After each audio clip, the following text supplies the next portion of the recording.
జై సేవాలాల్, జై జై సేవాలాల్. మిత్రులారా, ఈరోజు సంత్ శ్రీ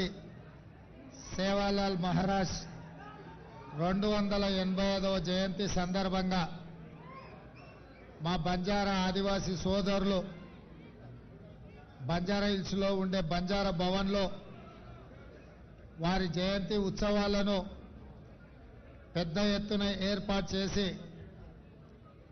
ఈ రాష్ట్రంలో బంజారాలకు సముచితమైన గౌరవం ఉంది, మీరందరూ కూడా ఈ కార్యక్రమానికి రావాలని చెప్పి మా శాసనసభ్యులందరూ, మాజీ శాసన మండలి సభ్యులు, ముఖ్యమైన నాయకులు పెద్దలు జానారెడ్డి గారిని, మంత్రి